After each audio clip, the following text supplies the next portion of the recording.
Welcome back students. मैं हूं रवि पारिक और मेरा चैनल गुरुजी फॉर अकाउंट्स पर मैं आपका फिर से हार्दिक स्वागत करता हूं। Profit and loss appropriation account ये हमने हमारी लास्ट क्लास में स्टार्ट किया था। हम पढ़ रहे हैं इंट्रोडक्शन ऑफ पार्टनरशिप या फंडामेंटल्स ऑफ पार्टनरशिप। पार्टनरशिप का फर्स्ट चैप्टर क्लास 12th के लिए, आगे भी काम में आएगा आपके लिए। और इस चैप्टर में हम पढ़ रहे थे profit and loss appropriation account. इसकी हमने क्लास 1 जो हमारा जो लेक्चर जो लास्ट लेक्चर है उसमें हमने देखा था कि profit and loss appropriation account क्या होता है, किससे बनता है। 1 मिनट के लिए उसका थोड़ा रिवाइज करवा देता हूं, फिर आगे का पॉइंट बताता हूं मैं आपको। अगर आपने मेरी लास्ट क्लास नहीं देखी है तो पहले आप वो क्लास जरूर देखें। देखिए, हमने ये बताया था आपको कि आप जब सोल प्रोप्राइटरशिप फर्म रहती है आपकी, जब आप एक ही इंसान मालिक रहता है, तो आपने एक देखा था क्लास 11 में आपने बनाया था पी एंड एल अकाउंट। उस पी एंड एल अकाउंट में लास्ट में आया करता है प्रॉफिट, और वो प्रॉफिट आप क्या क्या करते हैं, उसे बैलेंस शीट में कैपिटल में ले जाकर के आप उसे ऐड कर दिया करते हैं। ठीक है, लेकिन अब हम पढ़ रहे हैं पार्टनरशिप, तो इसका मतलब जो प्रॉफिट एंड लॉस अकाउंट में जो हमारे प्रॉफिट आता है, उस प्रॉफिट पर किसका अधिकार रहेगा? उस पर रहेगा पार्टनर्स का अधिकार। जो पी एंड एल अकाउंट में जो प्रॉफिट आ रहा है उस पर अधिकार किसका रहेगा? पार्टनर्स का रहेगा। इसलिए उस प्रॉफिट को बांटने के लिए पार्टनर्स के बीच में हम अकाउंट लेकर के आते हैं, profit and loss appropriation account. इतना घबराइए नहीं। अगर आपको नहीं समझ में आया है तो पहले मेरा पिछला वाला लेक्चर देखिए, उसमें मैंने आपको अच्छे से समझाया हुआ है। फिर भी नहीं समझ में आए तो मेरे कमेंट बॉक्स में जरूर लिख दें। और अब हम आज profit and loss appropriation account का सेकंड पोर्शन लेकर गए हैं, सेकंड पार्ट लेकर गए हैं। देखिए, profit and loss appropriation account, ये जो लास्ट वीडियो था, लास्ट वीडियो में मैंने आपको बताया था उसमें, तो इसमें पहली बात तो ये एप्रोप्रिएशन का मीन क्या होता है। इस एप्रोप्रिएशन का मीन हुआ करता है मतलब डिस्ट्रीब्यूट करना, बांटना। और हम जानते हैं कि पार्टनर्स के बीच में हमें प्रॉफिट को डिस्ट्रीब्यूट करना है, पार्टनर्स के बीच में हमें प्रॉफिट को बांटना है। इसी के लिए हम क्या करते हैं, P and L appropriation account बनाते हैं। अब आप कहेंगे sir P and L appropriation account तो ठीक है, लेकिन आपने इसमें इंटरेस्ट ऑन ड्रॉइंग्स, ये to interest on capital, to partner salary, to partners commission, ये आपने क्या क्या चीजें लिख दी आपने सर, थोड़ा इनके बारे में बता दीजिए। तो देखिए, मैं बता रहा हूं इसके अंदर क्या क्या करते हैं। इसके अंदर हमारे रहेंगे दो काम। इसके अंदर हमारा जो पहला काम रहेगा वो रहेगा पार्टनर्स के बीच में प्रॉफिट को बांटना। ठीक है, पार्टनर्स के बीच में प्रॉफिट को बांटना। सर कौन सा प्रॉफिट? प्रॉफिट वो जो हम पी एंड एल अकाउंट से हम जो लेते हैं उस वाले प्रॉफिट को बांटना। और उसके अलावा पार्टनर्स से रिलेटेड एडजस्टमेंट्स को इसमें लिखना। तो पहले हम ये देख लें एक बार, पार्टनर्स के बीच में जो प्रॉफिट होता है वो डिस्ट्रीब्यूट या बांटा कैसे जाता है, पहले हम इस चीज के बारे में देख लेते हैं। तो देखते हैं, हम लिखते हैं by P and L account. ये by P and L account क्या होता है? इसका मतलब होता है by profit and loss account. इससे पहले जो पी एंड एल अकाउंट से पहले जो अकाउंट बना, profit and loss appropriation account से पहले जो अकाउंट बना हुआ है वो है पी एंड एल अकाउंट। वो तो हमें ऐसे भी बनाना पड़ता है। उसमें जो लास्ट में जो प्रॉफिट आता है पी एंड एल अकाउंट में, लास्ट में जो प्रॉफिट आता है वो वाला प्रॉफिट हम यहां पर ट्रांसफर कर देते हैं। जैसे आपने देखा होगा ट्रेडिंग अकाउंट में जो लास्ट में जो ग्रोस प्रॉफिट आया करता है, उस ग्रोस प्रॉफिट को अपन पी एंड एल अकाउंट में ट्रांसफर करते हैं बाई ग्रोस प्रॉफिट लिख करके पी एंड एल में। अगर आपको याद होगा तो आप समझ पा रहे होंगे।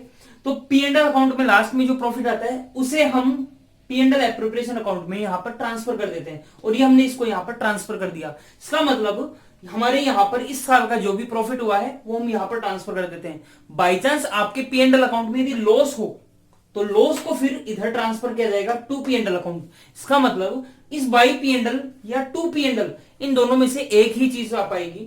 प्रॉफिट का केस यदि होता है तो बाई पी एंड एल आता है, और यदि आपको लॉस दिया हुआ रहता है तो ये आपके यहां पर टू पी एंड एल आता है, क्योंकि ये पी एंड एल अकाउंट से ट्रांसफर होते हैं ये। ठीक है, इसके अलावा पार्टनर्स से रिलेटेड कुछ एडजस्टमेंट हमारे इसके अंदर आया करते हैं। पार्टनर्स से रिलेटेड एडजस्टमेंट जैसे बाई इंटरेस्ट ऑन ड्रॉइंग्स। अच्छा, ये इधर क्यों आया वो भी अभी बता देता हूं, लेकिन पहले एक बार देख लेते हैं इसमें आता क्या क्या है। By interest on drawings, to interest on capital, to partner salary, to partners commission. ठीक है, तो आप देख पा रहे होंगे ये सारी की सारी चीजें पार्टनर्स से रिलेटेड है। मैंने इसे थोड़ी लिखा कि रेंट, जहां पर आपने काम कर रखा है उसका रेंट। ठीक है, मैंने इसे तभी लिख रखा है कि इसमें एम्प्लॉयज की सैलरी, ये भी नहीं लिखा मैंने कोई एडमिनिस्ट्रेशन एक्सपेंसेस थोड़ी नहीं लिखे, इसमें नहीं लिखे मैंने। ठीक है, वो सारे जाए कहां करते हैं, वो जाया करते हैं पी एंड एल अकाउंट में, जो इससे पहले बन चुका है उसमें चले गए हैं। उसके लिए भी एक लॉजिक है, वो आपको मैं बता देता हूं। चलो पहले एक बार इसको समझ लेते हैं, उसके बाद में बताते हैं आपको। इसमें क्या हुआ करता है, बाई इंटरेस्ट ऑन ड्रॉइंग्स, तो आप ये देखेंगे profit and loss appropriation account. Class 11 में आपने देखा था तीन टाइप के अकाउंट होते हैं, personal account, real account and nominal account. उनमें से एक अकाउंट हुआ करता है नॉमिनल अकाउंट। नॉमिनल अकाउंट का रूल कहता है debit all expenses and losses, credit all income and gains, मतलब जितने भी आपके लिए कोई खर्चे होंगे तो आप डेबिट कर देना, ये आपका नॉमिनल अकाउंट का रूल है। और क्रेडिट होगी आपकी क्या चीज, इनकम, या आपको कोई होता है कोई प्रॉफिट या गेन होता है तो आप इसे क्या कर देते हैं, क्रेडिट। तो उसमें देखते हैं, इसमें हम पार्टनर से रिलेटेड एडजस्टमेंट ही लिखेंगे, by interest on drawings. Partners से यदि हमें कोई इंटरेस्ट मिलने वाला है, ठीक है, कोई ड्राइंग्स का। अब हमारे लिए क्या है, जो पी एंड एल अकाउंट है ये नॉमिनल अकाउंट होता है, ये नाम मात्र खाता होता है हिंदी में, और इंग्लिश में बोलते हैं इसे नॉमिनल अकाउंट। तो ये नॉमिनल अकाउंट का रूल ये कह रहा है कि हमारे पास में यदि कोई भी इनकम हो तो हम उसे करेंगे क्रेडिट। तो आप यहां पर देख पाएंगे बाई इंटरेस्ट ऑन ड्रॉइंग्स, हम है फर्म, मैंने आपको पहले भी बताया, और हमें जो प्रॉफिट देगा वो कौन देगा, पार्टनर से हमें मिल रहा है इंटरेस्ट ऑन ड्रॉइंग्स, इसलिए हमारे लिए प्रॉफिट का काम हो रहा है, इसलिए हम यहां पर लिखेंगे बाई इंटरेस्ट ऑन ड्रॉइंग्स।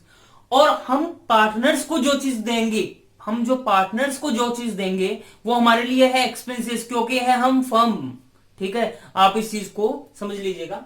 हम पार्टनर्स को देने वाले हैं इंटरेस्ट ऑन कैपिटल, ठीक है, हमारे लिए एक्सपेंसेस हो गया। हम पार्टनर्स को देंगे सैलरी, कितनी सैलरी देंगे वो हम यहां पर लिख देंगे, टू पार्टनर्स कमीशन, ये COM ही लिखा है मैंने यहां पर, आप समझ जाइएगा, टू पार्टनर्स कमीशन, पार्टनर्स को हम देंगे कमीशन, ठीक है। तो ये सारे के सारे एक्सपेंसेस इसमें आ जाएंगे। अब आप कहेंगे कि सर एक बात बताइए, आपने ये तो कह दिया प्रॉफिट एंड लॉस को बांटेंगे कैसे, ये बताइए। तो मैं आपके लिए एक काम करता हूं, मैं इसी को क्या करता हूं, इसी को सॉल्व करके बताता हूं। मान लीजिएगा ए और बी दो पार्टनर है, ठीक है, ए और बी दो पार्टनर है, और ये इनकी फर्म है, और ये जो प्रॉफिट है वो डिस्ट्रीब्यूट करते हैं इक्वली, 1:1। अगर नहीं दिया हुआ रहे तो वैसे भी इक्वली होता है। मैं कहता हूं ए और बी दो पार्टनर है, इन दोनों को इस फर्म में प्रॉफिट होता है, मान लेते हैं 50,000 का, इनको प्रॉफिट हुआ, ठीक है। इनको इंटरेस्ट ऑन ड्रॉइंग्स मिलना है फर्म को, तो फर्म को इंटरेस्ट ऑन ड्रॉइंग्स मिलता है ए और बी से। ए से मिल जाता है मान लीजिए 6,000 रुपीज, और इससे मिल जाता है 4,000 रुपीज। इसके अकॉर्डिंग हम देखते हैं तो इन दोनों से हमें जो इंटरेस्ट ऑन ड्रॉइंग्स मिल गया वो मिल गया 10,000। जैसे कि मैंने आपको कहा कि हमें प्रॉफिट हुआ है, तो इसका मतलब ये जो लॉस वाली जो चीज है वो तो हो ही नहीं पाएगी यहां से, ठीक है। तो to P and L account, ये लॉस तो आएगा नहीं, ये वाली जो चीज है इसको तुम कट कर सकते हैं, क्योंकि इन दोनों में से एक ही चीज आ सकती है यहां पर, ठीक है। उसके बाद में टू इंटरेस्ट ऑन कैपिटल, हमारी इस फर्म में इंटरेस्ट ऑन कैपिटल मतलब इंटरेस्ट कितना दिया जाएगा, ठीक है, इसकी कैलकुलेशन मैं आपको सिखाऊंगा। लेकिन मान लेते हैं कि एक बार ए और बी दोनों को मिला करके और 6,000 रुपीज का क्या दिया जाएगा, इंटरेस्ट दे दिया जाएगा। पार्टनर्स को सैलरी देनी है, मान लेते हैं कि ए को सैलरी देनी है 4,000, इसको हम सैलरी देते हैं 4,000।